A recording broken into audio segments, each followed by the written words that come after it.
Entre los años 1999 y 2001, los gobiernos de Guinea Ecuatorial y de la República Federal de Nigeria llevaron a cabo varias negociaciones para la delimitación de la frontera marítima entre ambos países. Después de las delimitaciones, se constató que empresas petroleras con sede y acuerdos con el gobierno federal de Nigeria habían perforado pozos petroleros en la zona marítima exclusiva de la República de Guinea Ecuatorial, y habían otros pozos petroleros cuya extensión de las reservas productivas traspasaba la frontera marítima entre ambos estados. Nigeria, inmerso en un complicado conflicto fronterizo con Camerún en la zona de Bakassi, estaba interesado en concluir un acuerdo amistoso y rápido con Guinea Ecuatorial.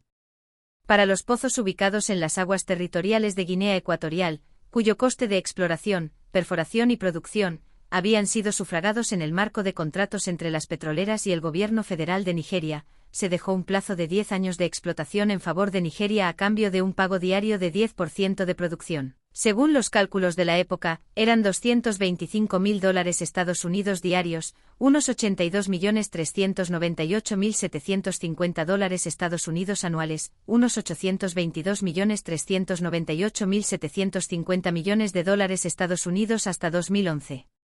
Cuando los pozos pasaron a ser propiedad de Guinea Ecuatorial, es decir, los cánones, regalías y otros impuestos etc., las petroleras lo están pagando, supuestamente, al gobierno de Guinea Ecuatorial. Esos fondos nunca han sido registrados como ingresos al tesoro público, sino que han seguido la estela de la corrupta y sofisticada ingeniería financiera de los múltiples desvíos de los ingresos petroleros diseñado e instaurado desde 1995, y que tenía su destino final en muchos paraísos fiscales, después del desastre de la banca Rix en Estados Unidos. Para los pozos transfronterizos se llegó a un acuerdo de pago mediante entrega de 33% de la producción diaria de barriles de crudo producidos, que se sigue entregando hasta la fecha. Las empresas encargadas del transporte de dicho petróleo son Glencore, Besora, y una serie de empresas de propietarios variopintos, vinculadas todas con el tirano o algún próximo familiar. Los negociadores de dicho acuerdo, Ricardo Mangue Obama Infube y Atanasio El Antugu Enesa, fueron acusados de robar y vender buques petroleros, años atrás, hecho que precipitó a los dos en la desgracia política, pero estos, para justificarse y como defensa en privado, dicen que el petróleo procedente de ese acuerdo no es en la realidad propiedad del Estado de Guinea Ecuatorial, sino del dictador y su familia. De la producción de los campos petroleros transfronterizos se ocupaba personalmente Obiani Nguema Masogo, que nombraba en cada momento un representante, siendo el que más tiempo permaneció en dicha función su hijo Gabriel Umbenga Obian Lima. La producción de esos campos transfronterizos es secreto de Estado. Investigar, preguntar e indagar sobre la producción y el destino de los ingresos de esos campos es considerado atentado contra la seguridad del Estado. Pero según fuentes fiables, son más de 100.000 barriles diarios el petróleo que se maneja en esta zona, más de 2.000 millones de dólares Estados Unidos anuales, que tampoco entran en las arcas públicas. Un escándalo aún no esclarecido y que se encuentra en la actualidad en los tribunales, fue la detención de un superpetrolero de entre 1,5 a 2,5 millones de barriles el 17 de agosto de 2022, Mt. Heroikidun, por intentar cargar petróleo en Nigeria sin la documentación preceptiva en el campo petrolero Akpo. La detención de ese superpetrolero está rodeado de mucho misterio y de muchas versiones oscuras, difícil de entender. El superpetrolero es detectado por la Armada nigeriana, que le deja salir sin más de las aguas marítimas de ese estado y alerta a la Marina de Guinea Ecuatorial, bastante conocida por su incompetencia. La Marina de Guinea Ecuatorial detiene el petrolero el 12 de agosto y no dice nada, y ante ese sospechoso silencio, el portavoz de la Armada de la República Federal de Nigeria, Abedotun Ayo Baugan, da la noticia oficial el 17 de agosto y además dio el código del buque petrolero ante la Organización Marítima Internacional, 9858058. El Centro Regional para la Seguridad Marítima de África Occidental, CRESMAO, con sede en Costa de Marfil, confirmó haber recibido una señal de Mayday, señal de socorro procedente del petrolero, cuando se encontraba a 10 millas del campo petrolero de Akpo, abandonando la zona, informando ser víctima de un abordaje de una lancha pirata, cuando en realidad era una patrullera regular de la Armada nigeriana.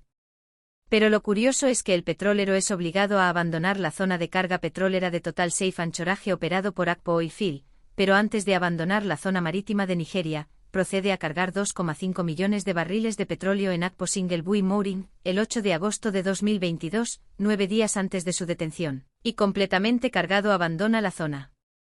Otras fuentes informan que desde abril de 2022, ese petrolero se dedicaba a sacar petróleo y trasvasarlo en las aguas territoriales de Guinea Ecuatorial.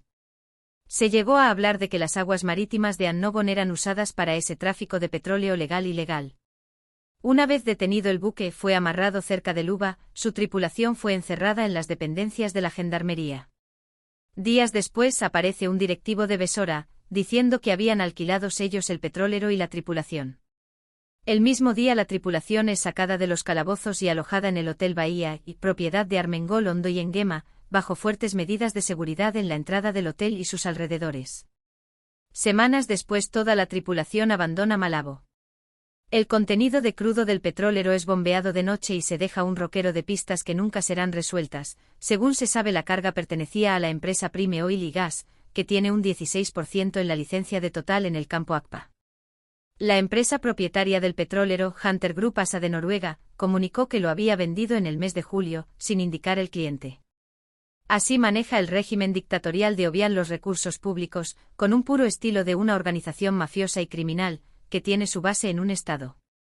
Recientemente se ha firmado y ratificado con Camerún un acuerdo de explotación conjunta de yacimientos transfronterizos de petróleo y gas. En el acuerdo con la República Federal de Nigeria, el gas estaba excluido, y la situación es idéntica o peor que el manejo de información de la producción y destino de los fondos. Los ingresos de petróleo, gas y metanol son el pilar del poder económico de la familia dictatorial y la base de su gran influencia en las democracias occidentales, mediante el soborno de políticos, jueces, periodistas, diplomáticos y la capacidad ilimitada de silenciar cualquier medio de comunicación crítico con el dirigente del régimen tiránico más longevo sobre la faz de la tierra.